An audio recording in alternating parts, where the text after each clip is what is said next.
नमस्कार विद्यार्थी मित्रांनो, आपण एच आर डीची बॅच घेत आहोत आणि त्याच्यामध्ये ह्युमन रिसोर्स म्हणजे HR ह्या पोर्शनपासून आपण सुरुवात केलेली आहे. 2.1, 2.2, 2.3, 2.4 नंतर आता आपण 2.5 आदिवासी विकास, ट्रायबल डेव्हलपमेंट हा पॉईंट बघणार आहे. खूप महत्त्वाचा पॉईंट आहे, खूप एकदम इझी आहे. ठीक आहे, आपल्याला हा सेक्शन घ्यायचा आहे. चला तर मग सुरुवात करूया. ओके, हा आपला पहिल्या पेजवरती दिसतं, हा पोस्टर आहे आपला HR-चा. ठीक आहे, याच्यावरती आपण ही बॅच घेत आहोत. ओके, तर बघा आता आपण 2.5 ह्या सेक्शनला सुरुवात करत असताना सगळ्यात पहिल्यांदा आपल्याला काय बघायचं आहे, येतं लक्षात. सगळ्यात पहिल्यांदा काय बघायचं आहे की याचा सिलेबस काय. ठीक आहे, कुठलाही विषयाचा MPSCमध्ये अभ्यास करत असताना आपल्याला पहिल्यांदा सिलेबस बघायला लागतात. दुसऱ्यांदा की याच्यावरती येणारी प्रश्नांची संख्या आणि प्रश्नांचा जो एरिया आहे तर तो आपल्याला आयडेंटिफाय करायला लागतो, जेणेकरून आपण जे एक विषयाचं नियोजन करतो की आपल्याला किती मार्क्स पाडायचे आहेत, ह्या सेक्शनवर येणारी प्रश्नांची संख्या, प्रश्नांचं स्वरूप आणि आपल्याला डील करता येणारे प्रश्न किती आहेत, याचा सगळ्याचा अंदाज येण्यासाठी आपल्याला सिलेबस, जुने येणारे प्रश्न, एकूण संख्या आणि कुठल्या एरियावरती येतात तर ते फाइंड आउट करणं गरजेचं आहे. त्याच्यामुळं आपण एकदम स्ट्रॅटेजिकली याला बघा डील करणार आहे. लक्षात येतं, एकदम सोपा पॉईंट आहे, चॅप्टर एकदम सिम्पल आहे आणि मी तुम्हाला खूप सिम्प्लिफाय करून देण्याचा प्रयत्न करणार आहे, जसा मी अभ्यास केला होता तसा. ओके, चला तर मग सुरुवात करूया. आपला टॉपिक कुठला आहे मित्रांनो? आदिवासी विकास हा टॉपिक आहे. ओके, चला पहिला पॉईंट आपण सिलेबस बघायचा आहे. ओके, चला तर मग सिलेबस बघूया. बघा, आयोगाने सिलेबस जो दिलेला आहे ना तो एकदम समोरासमोर आणि असा थोडासा गर्दी करून दिलेला आहे. तर मी त्याला सिम्प्लिफाय केलेली आहे की माझी जी सिलेबस कॉपी आहे ना तर मी त्याला थोडं स्ट्रक्चराईज केलेलं आहे की जेणेकरून आपल्याला एक डिवाईड करता येईल तो सिलेबस, की काय म्हणता येईल की त्याला एकदम क्लोज एंडेड आणि ओपन एंडेडमध्ये. ठीक आहे, तर आधी आपण सिलेबस कॉपी वाचून घेऊया, त्याच्यामधून तुम्हाला अंदाज येईल की एक्झॅक्टली आपल्याला म्हणजे सिलेबस काय आहे आणि त्याच्यावरती पुढे जाऊन आपल्याला प्रश्न कसे येणार आहे. बघा, 2.5 हा जो एरिया आहे ट्रायबल डेव्हलपमेंट आपल्या सिलेबसमधला, त्यातला पहिला पॉईंट जो आपल्याला आयोगाने सिलेबसचा दिलेला आहे तो आहे प्रॉब्लेम्स अँड इश्यूज. ठीक आहे, पहिला पॉईंट काय दिला आपल्याला? प्रॉब्लेम्स आणि इश्यूज. कोणाचे? ट्रायबल म्हणजे आदिवासी लोकांच्या ज्या समस्या आहेत, त्यांचे जे इश्यूज आहेत तर त्या संदर्भात. आणि आयोगाने याच्यामध्येच सब डिवाईड करून आपल्याला पॉईंट दिलेला आहे. पहिला म्हणजे मलन्यूट्रिशन, कुपोषणासंदर्भात. ठीक आहे, दुसरा आहे इंटिग्रेशन म्हणजे त्यांचं एकत्रीकरण, बाकीचा जो समाज आहे, बाकीचं जग आहे त्यांच्याबरोबर असणारं त्यांचं एक इंटिग्रेशन. ओके, त्याच्यानंतर पुढचं आहे डेव्हलपमेंट म्हणजे आदिवासींचा विकास. लक्ष येतं आहे त्यांचा विकास, डेव्हलपमेंट किती झालं आहे किंवा डेव्हलपमेंटच्या संदर्भातल्या त्यांच्या समस्या काय आहेत, इन्फ्रास्ट्रक्चर रिलेटेड आहेत किंवा आणखी त्यांच्या ह्युमन रिसोर्स डेव्हलपमेंटच्या संदर्भातल्या समस्या, याची आपल्याला या ठिकाणी उकल करायची आहे. लक्षात आलं? सिलेबसचा पहिला पॉईंट काय आहे? प्रॉब्लेम्स आणि इश्यूज. मग तुम्हाला पुढे जाऊन बघा हा सिलेबस आपल्याला एक रिलेट करायचा आहे आयोगाच्या PYQ बरोबर. तुम्हाला लक्षात येईल बघा, मालन्यूट्रिशन म्हटलं की कुपोषणासंदर्भातला काही प्रश्न विचारला गेला आहे. इंटिग्रेशन म्हटल्यानंतर काही एक दृष्टिकोनावरती प्रश्न आलेले आहेत. ठीक आहे, वेगवेगळे दृष्टिकोन आपल्याला क्वेश्चनच्या फॉर्मॅटमध्ये विचारले गेलेले आहेत की कुठल्या सायंटिस्टनं किंवा कुठल्या विचारवंतांनी कुठला दृष्टिकोन मांडलेला आहे. ओके, त्याच्यानंतर पुढचा आहे जो इश्यू होता हा डेव्हलपमेंट. तर डेव्हलपमेंट रिलेटेड त्यांचे काही ॲस्पेक्ट्स आहेत, त्याचे काही योजना आहेत, तर त्या योजना आपल्याला या ठिकाणी बघायला लागतात आणि म्हणजे त्या इश्यूला सॉर्ट आउट करणाऱ्या. लक्षात येते, अशा पद्धतीनं आपल्या सिलेबसचा हा पहिला पॉईंट बघायचा आहे. येतं लक्षात? प्रॉब्लेम्स आणि इश्यूज. लक्षात आला हा पहिला पॉईंट सिलेबसचा? Very good. आता दुसरा पॉईंटमध्ये काय दिलं बघा? ट्रायबल वेलफेअर म्हणजे आदिवासींचं कल्याण संदर्भात. ठीक आहे, मग याच्यामध्ये सब पॉईंट्स काय दिलेले आहे? Government policy. बघा, आपल्याला HRDमध्ये जसं आपण पहिले 4 पॉईंट्समध्ये बघितलेलं आहे की आपल्याला पॉलिसी खूप महत्त्वाची आहे. राज्यसेवा मुख्य परीक्षेला त्या 2 तासामध्ये एक्झाम हॉलमध्ये असताना आपल्याला पॉलिसीचं इयर सगळ्यात महत्त्वाचं आहे की पॉलिसीचं वर्ष आठवलं पाहिजे. पॉलिसीच्या आतमधला कंटेंट मी तुम्हाला सांगेल काय कन्सिडर करायचा असतो, काय सोडायचा असतो. ओके, पॉलिसीचं डिटेल पाठ करायची गरज नसते, खाली फक्त वर्ष खूप इम्पॉर्टंट असतं आपल्याला की ज्या वर्षी पॉलिसी आलेली आहेत त्या पॉलिसी आपल्याला लक्षात राहिल्या पाहिजेत. लक्षात आलं? ट्रायबल वेलफेअरमधला पहिला पॉईंट आहे गव्हर्नमेंट पॉलिसीज, त्यांच्या कुठल्या पॉलिसीज आहेत.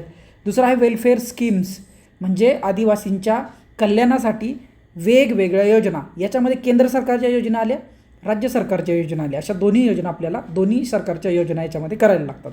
आणि वेगवेगळे प्रोग्राम्स म्हणजे वेगवेगळे असणारे कार्यक्रम याच्या अंतर्गत. लक्षात आलं? म्हणजे आपण आधी त्यांच्या समस्या बघितल्या पहिल्या पॉईंट्समध्ये, दुसऱ्या पॉईंटमध्ये आपण त्यांचं कल्याणासंदर्भातल्या वेगवेगळ्या पॉलिसीज, त्याच्यानंतर स्कीम्स आणि प्रोग्राम्स अशा गोष्टी बघितलेल्या आहेत. लक्षात आलं? सिलेबस अशा पद्धतीनं. आता तिसरा पॉईंट जो आहे सिलेबस आपल्याला दिलेला, याच्यामध्ये काय दिलं आहे? रोल ऑफ इंटरनॅशनल एजन्सीज म्हणजे आंतरराष्ट्रीय संस्था ट्रायबलच्या डेव्हलपमेंट संदर्भातल्या काम करणाऱ्या ज्या असतात तर त्यांचा काही रोल आहे का, म्हणजे आपल्याला त्या संस्थेचा एक बेसिक स्टडी करायला लागतो. ओके.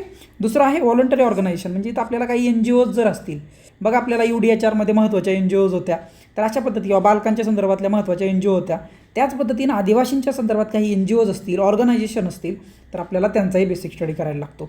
आणि कम्युनिटी रिसोर्सेस हा एक पॉईंट त्याच्यामध्ये आहे. आणि सगळ्यात शेवटी बघा चौथा आहे फॉरेस्ट राईट ॲक्ट.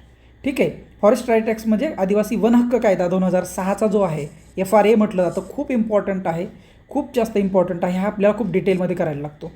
लक्षात आलं? आयोगाने जो सिलेबस दिलेला आहे तो तुमच्या लक्षात आला का? एक मिनटं. हां, आता बघा हा जो सिलेबसमधले एकूण आपल्याला ठोकळ 4 मुद्दे दिसतात. लक्षात आलं? पहिला काय त्यांचे प्रॉब्लेम्स आणि इश्यू, दुसरा त्यांचा आदिवासींचं कल्याण म्हणजे वेगवेगळ्या योजना कार्यक्रम वगैरे. लक्षात आलं? तिसऱ्यामध्ये संस्था बघायला लागतात आपल्याला, आणि चौथ्यामध्ये फॉरेस्ट राईट ॲक्ट म्हणजे ॲक्ट बघायला लागतो. बघा या सिलेबसला मग आपल्याला काय करायला लागतं, जसं मी तुम्हाला म्हटलेलं आहे की आपल्या याच्यामध्ये की युनिक सिलेबस डिकोडिंग मेथडॉलॉजी आहे, तर हा आपण थोडा ऑर्गनाईज केला आहे सिलेबस पॉईंट वाईज. आयोगाने एकापुढे एक असा सलग सिलेबस दिल्यामुळे आपल्याला क्लॅरिटी येत नाही की एक्झॅक्टली काय करायचं आहे. लक्षात येतं आहे? आता बघा ह्याला थोडंसं मी जर अजून सिम्प्लिफाय केलं की ओपन एंडेड कुठला आणि क्लोज एंडेड कुठला, म्हणजेच काय प्रिसाईज एक्झॅक्ट सिलेबस कुठला आणि वेग सिलेबस कुठला. तर बघा हा जो आहे फॉरेस्ट राईट ॲक्ट, तर हा एकदम प्रिसाईज आहे बघा.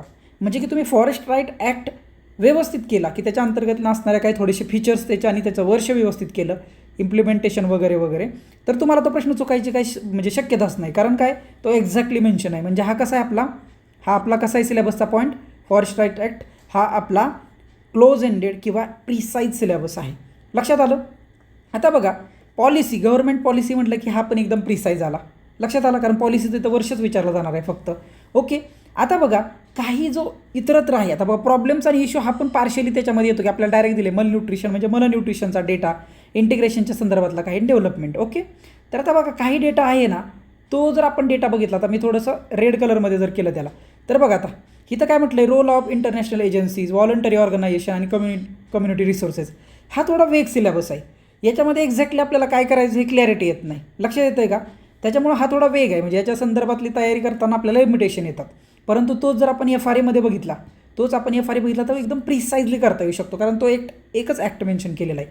त्यामुळे आपल्या नोट्समध्ये ही फॉरेस्ट FRA खूप चांगला पाहिजे, पॉलिसी इयर व्यवस्थित मेन्शन पाहिजे, मल न्यूट्रिशनचा डेटा थोडाफार असायला पाहिजे, स्कीमचे काही वर्ष असायला पाहिजेत किंवा स्कीमचा काही बेसिक डेटा लागतो तर तो असायला पाहिजे.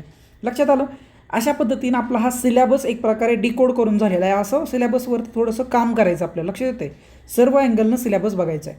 बघा पहिलं काम काय होतं आपल्याला की टॉपिक करत असताना पहिलं काम आहे की आयोगानं दिलेला सिलेबस बघायचा, तो आपण या ठिकाणी बघितलेला आहे. दुसरं काम काय आपल्याला की आपल्याला लक्षात यायला पाहिजे की आपण जो आपला वेळ ह्या सिलेबसच्या टॉपिकवरती घालवणार आहे, तर त्याच्यामध्ये एक्झॅक्टली प्रश्न येतात किती आणि ते प्रश्न कुठल्या एरियावरती येतात हे लय महत्त्वाचं आहे. बरोबर आहे?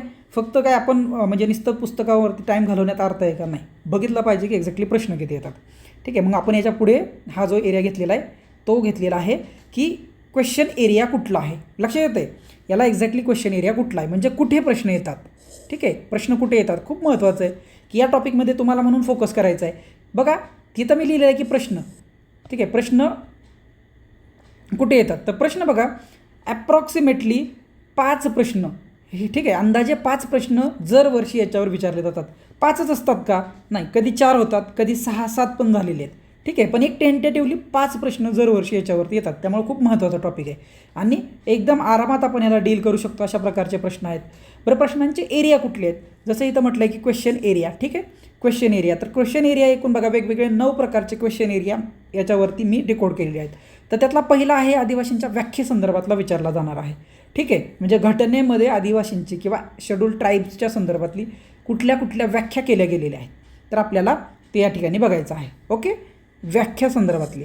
आणि दुसरं आहे समस्या. जसं सिलेबसमध्ये दिले प्रॉब्लेम्स आणि इश्यू, तसं आपल्याला समस्यासुद्धा विचारल्या गेलेल्या आहेत आणि त्या समस्यावरती विचारवंतांची एक थोडंसं फीडबॅक किंवा त्यांचा एक विचार काय आहे तो पण विचारला गेलेला आहे. तिसरा पॉईंट आहे बघा घटनात्मक तरतुदी, म्हणजे कॉन्स्टिट्यूशनमध्ये घटनेमध्ये कोणत्या कोणत्या तरतुदी केल्या गेलेल्या आहेत आदिवासींच्या विकासासंदर्भात किंवा आदिवासींच्या संदर्भातल्या असणाऱ्या वेगवेगळ्या कुठल्या कुठल्या तरतुदी आहेत ज्या आपल्या घटनेमध्ये मेन्शन आहेत, तर त्या घटनात्मक तरतुदी आपल्याला या ठिकाणी बघायच्या आहेत. चौथा जो आहे पॉईंट तो आपल्याला डेटाबेस बघायचा आहे. आदिवासींचं समजा टॉपची लोकसंख्या असणारे, आदिवासींमधले समस्या असणारे किंवा आदिवासींचा एक प्रकारे वेगवेगळ्या ठिकाणी असणारा क्रम येतं लक्षात, त्यांच्या असणाऱ्या समस्यांच्या संदर्भातला डेटा, हा महत्त्वाचा डेटा आपल्याला या ठिकाणी करायचा आहे.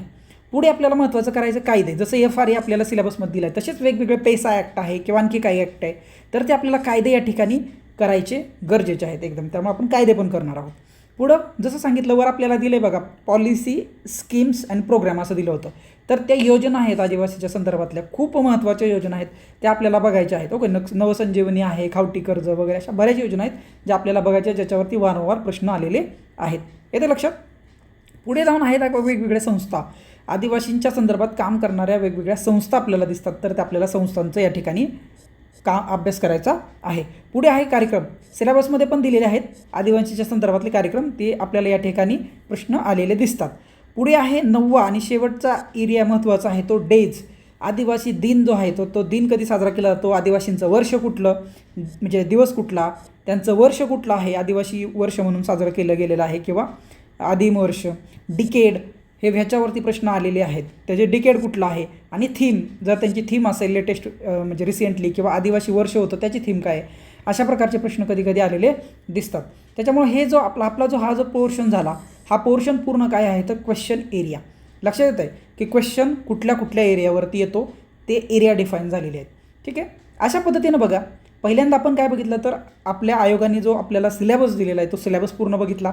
महत्त्वाचे 4 पॉईंट्स कुठले आहेत त्यातलं आपण ओपन एंडेड, क्लोज एंडेड किंवा प्रिसाईज सिलेबस आणि वेग सिलेबस अशा पद्धतीनं त्याचं एक थोडंसं बायफर्गेशन केलेलं आहे. त्याच्यानंतर क्वेश्चन एरिया, किती क्वेश्चन विचारले गेले तर टेंटेटिव्हली 5 क्वेश्चन असतात. ठीक आहे, म्हणजे ऑन ॲन ॲव्हरेज 5 क्वेश्चन असतात.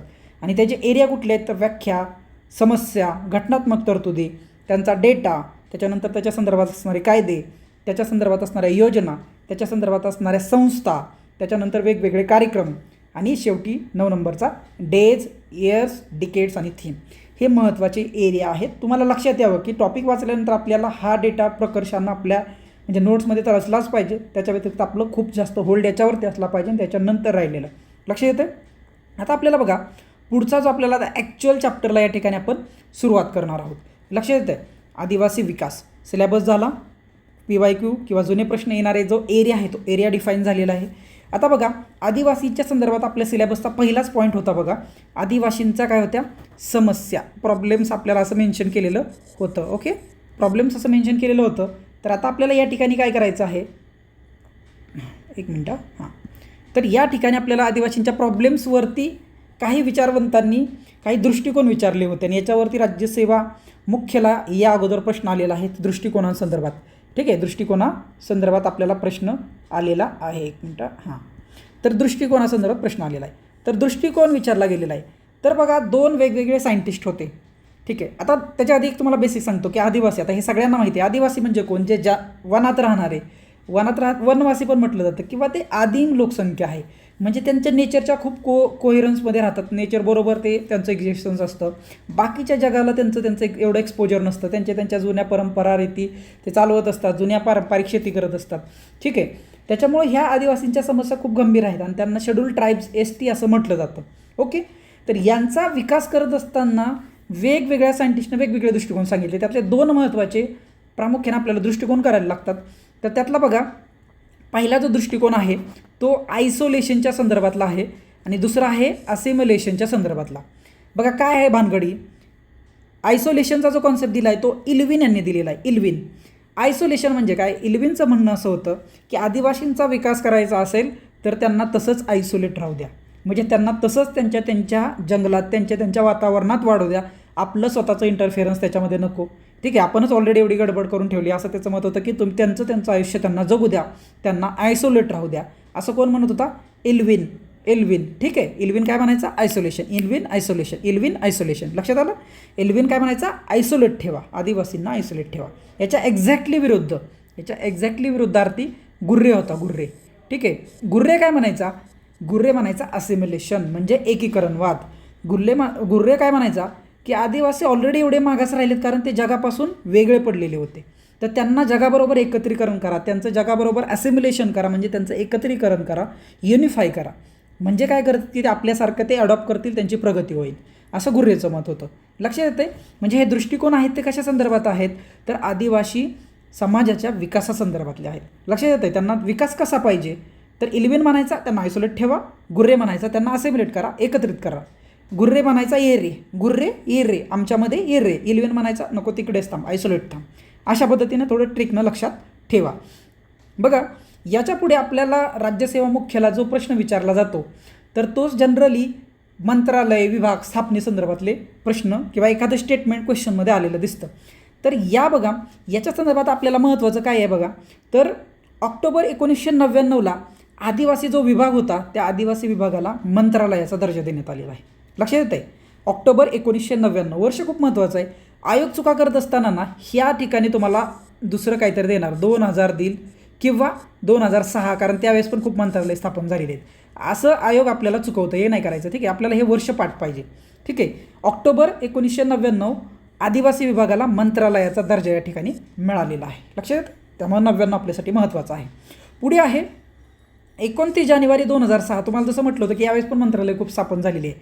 त्यावेळी अल्पसंख्याक कामकाज मंत्रालय या मंत्रालयाची स्थापना झाली मायनॉरिटी संदर्भात. ठीक आहे, आपल्याला पुढच्या चॅप्टरमध्ये ते पण बघायचं आहे. ठीक आहे, मायनॉरिटीच्या संदर्भातलं एक मंत्रालय 2006ला स्थापन झालेलं आहे. लक्षात येतं आहे. आता पुढे बघा आणि 30 जानेवारीला बघा ministry of women and child development, म्हणजे ही तर 30 झालं ना, ही तर 30 जानेवारी 2006ला महिला व बालविकास मंत्रालयाची स्थापना झाली आहे. तुम्हाला म्हटलं ना 2006ला खूप मंत्रालय स्थापन झालेत आणि आपलं कन्फ्युजन होतं मग आयोगाला, त्याच्यामुळे हे एकदम प्रिसाइजली आपलं पाठ असायला पाहिजे. लक्षात येतं आहे. आता पुढे बघा आदिवासीचं आपण ऑलरेडी 2 वर्ष बघितलं. ऑक्टोबर 99 आदिवासी जो विभाग होता त्याला मंत्रालयाचा दर्जा देण्यात आला. 29 जानेवारी 2006ला मायनॉरिटी मिनिस्ट्री स्थापन करण्यात आली, मायनॉरिटी अफेअरच्या. येतं लक्षात, मिनिस्ट्री ऑफ मायनॉरिटी अफेअर. आणि 30 जानेवारी 2006ला महिला व बालविकास मंत्रालयाची स्थापना करण्यात आली. लक्षात येतं आहे. ऑक्टोबर 99ला आदिवासी विभागाचं आदिवासी मंत्रालय झालं. 29 जानेवारी 2006ला मायनॉरिटी मंत्रालयाची स्थापना झाली आणि 30 जानेवारीला महिला व बालविकास मंत्रालयाची स्थापना झालेली आहे. पुढे जाऊन आपल्याला जी महत्त्वाची गोष्ट बघायला लागते ते आदिवासींच्या संदर्भातल्या विकासाची 5 तत्वे. खूप इम्पॉर्टंट पॉईंट आहे, राज्यसेवेला प्रश्न आलेला आहे. आदिवासी विकासाची 5 तत्वे, 5 प्रिन्सिपल ऑफ ट्रायबल डेव्हलपमेंट कुणी दिली आपल्याला राज्यसेवा मुख्याला? असा स्टेटमेंट बेस्ड क्वेश्चन येतो तर पंडित जवाहरलाल नेहरू यांनी दिलेली आहे. कुणी दिली? पंडित जवाहरलाल नेहरू यांनी आदिवासी विकासाची 5 वेगवेगळी तत्त्वं दिलेली आहेत. आणि ही तत्त्वं कधी दिलेली आहेत तर ही 1952 वर्ष खूप महत्त्वाचं आहे. आयोग तुम्हाला इथं 1948 करेल, 1954 करेल. बघा तुम्ही असं स्वतःच्या माइंडला आहे ना थोडंसं काय करत जावा की थोडं टर्ब्युलंट करत जावा की इथं हे वर्ष जर I1 हे दिलं तर मी फसेल का? 1952ला नेहरूंनी म्हणजे सांगितली होती. ठीक आहे, तर ते 1952च्या ऐवजी आपल्याला जर 1948 दिलं तर आपण कन्फ्यूज होईल का? येतं लक्षात. तर असं आपण स्वतःला थोडंसं हे केलं पाहिजे, म्हणजे ट्रॅक केलं पाहिजे किंवा काय म्हणतात थोडं टर्ब्युलंट केलं पाहिजे आपलं माइंड. त्यावेळेस आपल्याला थोडंसं काय म्हणतात की थोडं आपल्या लक्षात एकदम प्रिसाइजली राहू शकतं. लक्षात आलं. आदिवासी विकासाची 5 तत्वे कुणी दिलीत? पंडित जवाहरलाल नेहरूंनी दिलेले. आयोगाने दुसरं नाव दिलं तर फसायचं नाही. 1952 हे वर्ष महत्त्वाचं आहे, हे वर्ष पाठ पाहिजे. बरं बघा आता याच्या अंतर्गत कुठली 5 तत्वे दिली? कुणाला जर असा प्रश्न पडला की मी इथं 5 तत्वे लिहिलेलीच नाही आहेत, लिहायची गरजही नाही, तुम्ही तुमच्या नोट्समध्ये लिहूही नका. काय असणार आहे? आदिवासीच्या विकासासंदर्भातले काय असणार आहे? बेसिक इन्फॉर्मेशन असणार आहे की आदिवासींचा चांगला विकास केला पाहिजे. एकदम सिंपल साध्या गोष्टी असतात की त्यांची जशी जीवनशैली आहे तर त्याला अनुषंगानं आपण काही उपाययोजना केल्या पाहिजेत. ठीक आहे, त्यांच्या जमिनी आहेत त्याच्यावरती त्यांना अधिकार दिला पाहिजे. तर पुन्हा काय आहे त्यांचे काही योजना राबवत असताना त्यांचा एक वेगळ्या पद्धतीनं विचार केला पाहिजे. म्हणजे लक्षात घ्या ह्याच्या अंतर्गत 5 जी तत्वे आपल्या पुस्तकामध्ये दिलेली असतात, कुठले आपलं जे आपण रेफरन्स बुक वापरतो त्याच्यामधून एकदा वाचून घ्यायची. ही तुमची कधीही पाठ करायची नसतात. ही फक्त वाचून घ्यायची, समजून घ्यायची आणि विसरून जायचं. ही 5 तत्वे डिसाईड करताना तुम्ही एकच गोष्ट लक्षात ठेवली पाहिजे. काय लक्षात ठेवायचं? म्हणजे आयोगाने जर समजा प्रश्न उद्या विचारलाच, पंडित जवाहरलाल नेहरू यांनी 1952 साली आदिवासी विकासाची 5 तत्वे सांगितली तर त्यापैकी खालीलपैकी कोणतं वाक्य बरोबर आहे किंवा चुकीचं आहे? बरोबर आहेच विचारत जनरल आयोग. आणि ABCD अशी 5 वाक्य देईल आणि त्याच्यामध्ये तुम्हाला ऑप्शन दिले BC वगैरे असे वेगवेगळे ऑप्शन देईल. असा प्रश्न तर शक्यतो येणारच नाही तुम्हाला ह्याच्यावरती झाला तर. मग हे असा जर प्रश्न आला ना तर तुम्ही पॉलिसी मेकर म्हणून विचार करायचा की तुम्ही त्या हे आदिवासी तत्व डेव्हलप करताना तुम्ही स्वतः डेव्हलप केलेला असा विचार करायचा की या तत्वानं म्हणजे स्टेटमेंट त्या पर्टिक्युलर वाक्यानं विचार करायचा की हे वाक्य मी जर तिथं डिझाईन करणार असतो तर ह्या आदिवासींचा याचा फायदा झाला असता का तोटा झाला असता? फायदा झाला असता तर बरोबर, तोटा झाला असता तर चूक. आणि शक्यतो कुठलंही वाक्य चूक करायचं नाही जोपर्यंत ते एकदम एक्स्ट्रीमली निगेटिव्ह नाही आहे. ठीक आहे, जोपर्यंत तुम्हाला त्या वाक्याबद्दल म्हणजे डाऊट आहे चूक की बरोबर तर बरोबर पकडायचं. लक्षात येते. HRDमध्ये हाच फंड आहे. खूप लिमिटेड डेटा तुम्हाला करायला लागतो आणि बऱ्याच गोष्टी तुम्हाला कन्सिडर करायला लागतात की त्या बरोबरच आहेत. लक्षात येतं, कारण आपलं नॉलेज खूप लिमिटेड आहे. जगामध्ये नॉलेजचा समुद्र आहे आणि आपल्याला फक्त एक लोटाभर किंवा काही छोटीशी बादलीभर पाणी आपलं तेवढंच नॉलेज आहे. बाकीचं नॉलेज बरोबरच असतं. लक्षात येतं. अशा पद्धतीने HRD आपल्याला सोडावा लागतो. HRDसाठी एक वेगळीच फिलॉसॉफी तुम्हाला लक्षात येईल. प्रश्न सोडवताना ते तुम्हाला समजूनच येईल. लक्षात येतं. त्यामुळे 5 तत्त्वे कधीही पाठ करायची नाही, शांतपणे समजून वाचून घ्यायची. आपण पॉलिसी मेकर आहे म्हणून आपण विचार करायचा की हे जर वाक्य मी स्वतः जर असतो डिसाईड करणार तर वाक्य बरोबर धरलं असतं का, बरोबर तर बरोबर. लक्षात येतं.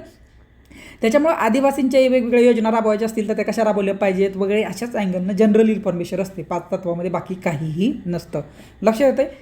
बघा, तुम्हाला जसं मी म्हटलेलं आहे की आपल्या सिलेबसमध्ये किंवा आपल्या ह्याच्यामध्ये ॲडव्हर्टाईज करताना ह्याच्या संदर्भातले ह्या आपल्या कोर्सच्या संदर्भात की मायक्रो रिव्हिजन करेल. तर मायक्रो रिव्हिजन एक्झॅक्टली काय, मी तुमच्याबरोबर आत्ता जे करतो ते मायक्रो रिव्हिजन आहे. की आता हा 2.5 घेतला तर पहिल्यांदा आपण काय बघितलं, दृष्टिकोन एल्विन आणि दुसरा कोण होता गुर्रे. एल्विन काय म्हणतो आयसोलेशन, गुर्रे काय म्हणतो असिम्युलेशन. लक्षात आलं, पाठच झालं पाहिजे. दृष्टिकोन 2 आदिवासी विकासाचे, एल्विन आयसोलेशन, गुर्रे असिम्युलेशन. आयसोलेशन म्हणजे वेगळं, असिम्युलेशन म्हणजे एकत्रीकरण करणे. ऑक्टोबर 1999ला आदिवासी विकास मंत्रालयाची स्थापना झाली. ठीक आहे, ऑक्टोबर 99 आदिवासी विकास मंत्रालय. 29 जानेवारी 2006ला मायनॉरिटी मिनिस्ट्रीची स्थापना झाली. ठीक आहे, आणि 30 जानेवारीला महिला विकास मंत्रालयाची स्थापना झाली. आदिवासी विकासाची एकूण 5 तत्त्वे कोणी दिली, पंडित जवाहरलाल नेहरू 1952मध्ये दिलेली आहेत. पाठ करायची का, अजिबात नाही. पुस्तकात दिली असेल तरी एकदा दोनदा वाचायची आणि काट मारायची डायरेक्ट त्याच्यावरती, परत कधीच आयुष्यात वाचायची नाहीत. प्रश्न आला तरी बरोबरच येणार आहे, ते आपल्या ॲप्रोचमध्ये तुम्हाला समजून येईल. लक्षात आलं. अशा पद्धतीनं आपण एक एवढ्या सेक्शनसाठी एक मायक्रो रिव्हिजन या ठिकाणी टाकलेली आहे. मायक्रो रिव्हिजन म्हणजे काय, एवढा एरिया वाचून झाला. ठीक आहे, माझा एवढा एरिया वाचून झाला की लगेच परत रिटर्न जायचं, परत लगेच वाचून घ्यायचं आणि संपवायचं. लक्षात येतं आहे. दृष्टिकोन 2 एल्विन आयसोलेशन, गुर्रे असिम्युलेशन. ऑक्टोबर 99 आदिवासी मंत्रालय. 29 जानेवारी 2006 मायनॉरिटी मिनिस्ट्री. 30 जानेवारी महिला व बालविकास मिनिस्ट्री. आदिवासीची 5 तत्त्वे पंडित नेहरू 1952. लक्षात आलं. असं जबरदस्त करायचं. जो करतोय, जेवढी इन्फॉर्मेशन करतोय परफेक्ट करायची. परफेक्ट म्हणजे एकदम परफेक्ट. येते लक्षात. याच्या पलीकडे जे जाईल ते सगळं आपल्याला कन्सिडर करायचं आहे. चुकी बरोबर मी तुम्हाला PYQ ॲनालिसिसमध्ये सांगेल, तुम्हाला खूप चांगलं लक्षात येईल. ओके, आता पुढे जाऊया. पुढे आदिवासी विकासा संदर्भातल्या PYQ एरियामध्ये म्हटलं होतं, कुठे प्रश्न येत होतं त्यातला पुढचा पॉईंट आहे घटनात्मक उपाययोजना. ओके, घटनात्मक उपाययोजना. तर या ठिकाणी आपल्याला हा आता दुसरा पॉईंट बघायचा आहे, घटनात्मक उपाययोजना. बघा, बऱ्याच घटनात्मक उपाययोजना आहेत. ठीक आहे, आपण पॉलिटिक्स बऱ्यापैकी सिरियसली केलं असेल तर आपल्याला त्या आठवणार आहेतच. तरी पण या ठिकाणी मी आपल्यासाठी परत एकदा घेतो आहे. तर त्यातली पहिली जी आहे तर ती 15.4. ठीक आहे, 15.4.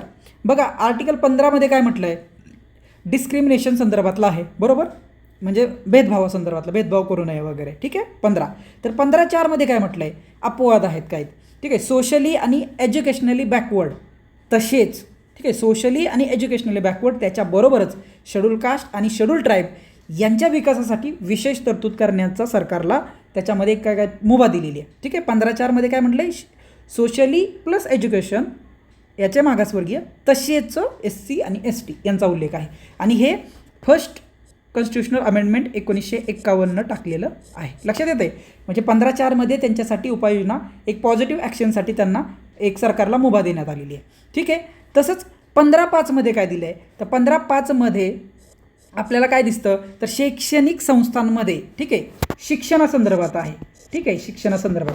तसंच तिथे काय दिलं आहे की शिक्षणासंदर्भात SC आणि ST यांचा म्हणजे काय आहे की खाजगी किंवा म्हणजे अनुदान मिळणाऱ्या न मिळणाऱ्या खाजगी शिक्षण संस्थांसहित सर्व शिक्षण संस्थांमध्ये त्यांच्यासाठी तरतूद करण्याची एक प्रोव्हिजन आहे 15.5मध्ये. शिक्षणासंदर्भातल्या त्याच्यामध्ये खाजगीसुद्धा येतात, अनुदान असणाऱ्या नसणाऱ्यासुद्धा येतात. ठीक आहे, 15.5 लक्षात आलं. 15.4 झालं, 15.5. आता पुढचं महत्त्वाचं आपल्याला जे कलम करायचं आहे याच्या संदर्भातलं, तर 16मध्ये बघा. 16 म्हणजे काय की सार्वजनिक म्हणजे equality of opportunity in public employment याच्या संदर्भातला तो एक मुद्दा आहे. ठीक आहे, बघा 16.4A काय म्हणतं, 16.4A promotion in reservation. SC आणि ST यांचं प्रमोशनमधलं रिझर्वेशन आहे. ठीक आहे, जॉबमधलं रिझर्वेशन एक वेगळं आलं. ठीक आहे, ते 16च्या अंडर आलं 16.4मध्ये. पण 16.4A त्यांनी काय म्हटलं की प्रमोशन म्हणजे एक ज्यावेळेस प्रमोशन होतं डिपार्टमेंटच्या स्तरावरती त्यावेळेस तिथं पण त्यांना काही जागा रिझर्व्ह असणार. ठीक आहे, आणि हे हे 77वी घटना दुरुस्ती 1995 हे टाकण्यात आलेलं होतं. ठीक आहे, प्रमोशन SC आणि ST यांचं प्रमोशनमध्ये सुद्धा रिझर्वेशन असणार हे 16(4)A मध्ये दिलं होतं. परत त्याच्या पुढे एक घटनादुरुस्ती आली, 85वी घटनादुरुस्ती. त्या 85व्या घटनादुरुस्तीमध्ये त्यांनी काय म्हटलं की तिथे पण सिनियरिटीचं प्रिन्सिपल. ठीक आहे, सिनियरिटी. ओके, म्हणजे काय, जो जास्त सिनियर त्याला अगोदर प्रमोशन SC STच्या मध्येच. लक्षात आलं. अशा पद्धतीनं ही 3 कलमं बघितली. पुढे जाऊन आपल्याला महत्त्वाचं येतं की राज्यांच्या संदर्भातल्या मंत्रिमंडळाच्या संदर्भातल्या तरतुदी. आर्टिकल 164 तुम्ही पॉलिटी व्यवस्थित केलं असेल तर लक्षात येईल की मंत्रिमंडळाच्या संदर्भातला आहे. याच्यामध्ये काय म्हटलेलं आहे आर्टिकल 164(1) मध्ये की छत्तीसगड CJMO पाठ करायचं. ठीक आहे, CJMO किंवा CM जो असं पण करू शकता. ठीक आहे, ट्रिक करूनच पाठ करायला लागतं तुम्हाला. CM जो असं केलं तरी चालेल. CM म्हणजे मुख्यमंत्री आणि जो म्हणजे तो, CM जो. ठीक आहे, किंवा CJMO मी असंच पाठ केलं आहे, CJMO. ठीक आहे, छत्तीसगड, झारखंड, मध्य प्रदेश, ओडिसा जे आदिवासीचा जो पट्टा आहे राज्यांचा भारतामधला, तर त्या पट्ट्यामध्ये त्या राज्यांमध्ये आदिवासींच्या विकासासाठी आदिवासी कल्याण मंत्री यांचं, आदिवासी कल्याण मंत्री जे आहेत तर यांची एक स्थापना करण्याची किंवा ते मंत्रालय स्थापनेची एक तरतूद करण्यात आलेली आहे. येते लक्षात. तर ते आर्टिकल 164(1) मध्ये तरतूद आहे. तर ती एक घटनात्मक उपाययोजना आहे. लक्षात येते. तर पुढे जाऊन आपल्याला बघायचं आपण काय 15(4), 15(5), 16(4)A बघितलं, त्याच्यानंतर 164(1) बघितला. आता आपल्याला पुढे जाऊन बघायचं आहे आर्टिकल 330, 332, 334 ही रिलेव्हंट असणारी एकमेकांना आर्टिकल. लक्षात येतं आहे. तर आर्टिकल 30 काय म्हणते बघा. ठीक आहे, आर्टिकल 30मध्ये तरतूद जी आहे ती आपल्याला SC आणि ST ही SC आणि ST यांचं लोकसभेतलं रिझर्वेशन आहे. येस, ठीक आहे, लोकसभा. शेड्यूल कास्ट आणि शेड्यूल ट्राईब SC आणि ST जे आहेत तर त्यांचं लोकसभेमध्ये जे रिझर्वेशन आहे तर ते आर्टिकल 30मध्ये त्यांच्यासाठी काही जागा रिझर्व करण्याचं बोलतं. तेच आर्टिकल 332मध्ये काय आहे तर राज्यसभेसाठी. ठीक आहे, म्हणजे SC आणि ST यांचं आर्टिकल 330च्या अंतर्गत लोकसभेमध्ये असणार रिझर्वेशन आणि 332मध्ये SC आणि ST यांचं राज्यसभा ना, माफ करा राज्यसभा म्हणतो आहे आपलं, ही आपली विधानसभा. ठीक आहे, विधानसभा याच्यामध्ये असणारं रिझर्वेशन. ओके, पुढे आर्टिकल 334 काय म्हणतं. आर्टिकल 334 आहे कार्यकाळ. म्हणजे जे आपल्याला बोललं जातं बघा वारंवार न्यूजमध्ये की SC आणि ST यांना दिलेलं रिझर्वेशन हे 10 वर्षासाठी होतं. तर 10 वर्षानंतर रिव्ह्यू करून, जर 10 वर्षांनी रिव्ह्यू करून त्याचा पिरियड वाढवण्यात आलेला आहे. आणि आता 104व्या घटनादुरुस्तीनं परत त्याला 2030पर्यंत वाढवण्यात आलेलं आहे. ठीक आहे, 334मध्ये काय म्हटलं आहे की जर 10 वर्षांनी पुढे 10 वर्ष आत्तापर्यंत एक्सटेंड करण्यात आलेलं आहे. लक्षात येते. त्याच्यापुढं आहे आर्टिकल 243D आणि 243T एकमेकाला रिलेव्हंट हे आहेत. SC आणि ST यांना स्थानिक स्वराज्य संस्थांमध्ये असणारं रिझर्वेशन, लोकल बॉडीज. ठीक आहे, लोकल बॉडीजमध्ये असणारं रिझर्वेशन. ओके, एक मिनटं मी थोडंसं क्लीन करतो. ओके, हां बघा आता बघा 243D जे आहे तर हे पंचायत राजमध्ये असणारं रिझर्वेशन आणि 243T आहे तर हे अर्बन लोकल बॉडीज. ठीक आहे, अर्बन ULBमध्ये असणारं रिझर्वेशन. येतं आहे लक्षात. म्हणजे नगरपंचायत, नगरपालिका, महानगरपालिकेमधलं आणि इकडं आपलं ग्रामपंचायत, पंचायत समिती आणि वरती जिल्हा परिषदेमध्ये असणारं 243D मध्ये. लक्षात येतं आहे. अशा पद्धतीनं एकदा परत चला पटापट रिवाईज करूया. घटनात्मक उपाययोजनामध्ये आपण काय बघितलं. पहिलं 15(4). ठीक आहे, 15(4), त्याच्यानंतर 15(5), त्याच्यानंतर 16(4)A प्रमोशन इन रिझर्वेशन, 77वी घटनादुरुस्ती आणि 85वी घटनादुरुस्तीने त्याच्यामध्ये सिनियरिटीचं प्रिन्सिपल. त्याच्यानंतर 164(1) याच्यामध्ये काय आदिवासी विकास मंत्रालयाची स्थापना, 4 राज्य CJMO, CM जो छत्तीसगड, झारखंड, मध्य प्रदेश, ओडिसा. त्याच्यानंतर पुढे आहे आर्टिकल 330 लोकसभेमधलं रिझर्वेशन SC STचं, 332 राज्य विधानसभेमधलं रिझर्वेशन, 334 SC STला 10 वर्ष सुरुवातीला दिले होते ते जर 10 वर्षांनी असं जवळपास 7-8 वेळा वाढवण्यात आलेला आहे आणि 104व्या घटनादुरुस्तीनं 2030पर्यंत करण्यात आलेलं आहे. त्याच्यानंतर आर्टिकल 243D याच्या अंतर्गत पंचायत राज याच्यामध्ये. ठीक आहे, पंचायत राजमध्ये म्हणजेच आपलं ग्रामपंचायत, पंचायत समिती आणि जिल्हा परिषदेमध्ये. आणि 243T मध्ये आपल्याला अर्बन लोकल बॉडीजमध्ये रिझर्वेशन देण्यात आलेलं आहे. परत मायक्रो रिव्हिजन बघा, मी तुम्हाला जे सांगतो खूप महत्त्वाची गोष्ट आहे. आता परत वरती जायचं. दृष्टिकोन एल्विन आयसोलेशन, गुर्रे असिमिलेशन. ऑक्टोबर 1999 आदिवासी विभाग मंत्रालय म्हणजे आदिवासी विभागाला मंत्रालयाचा दर्जा. 29 जानेवारी 2006ला मायनॉरिटी मिनिस्ट्रीची स्थापना. 30 जानेवारीला महिला व बालविकास मंत्रालयाची स्थापना. आदिवासीचे 5 तत्वे पंडित नेहरू 1952 पाठ करायची नाहीत, खोडून टाकायची एकदा वाचून समजून घेऊन. घटनात्मक उपाययोजना याच्यावरती प्रश्न येतो. आर्टिकल 15(4), 15(5), 16(4)A प्रमोशनमधलं रिझर्वेशन, 164(1), 4 राज्यांमध्ये आदिवासी मंत्रालय स्थापना, 330 लोकसभा, 332 राज्य विधानसभा, 334 कार्यकाळ, 104 घटना दुरुस्तीच्याशी संबंधित आहे, 243D आपल्या पंचायत राजमधलं रिझर्वेशन, 243T आपलं कशामधलं अर्बन लोकल बॉडीजमधलं रिझर्वेशन. लक्षात आलं आहे. अशा पद्धतीनं आता आपण पहिलं लेक्चर म्हणजे आता काय करतो की आदिवासी विभागाचा या ठिकाणी आपला हा कन्क्लूड झालेला पोर्शन आहे. ओके, आता आपण पुढच्या लेक्चरमध्ये आदिवासींची व्याख्या हा जो दुसरा आपला क्वेश्चन एरिया आहे तर तिथून पुढे सुरुवात करत आहोत. चलो, छान अभ्यास करा. Bye bye.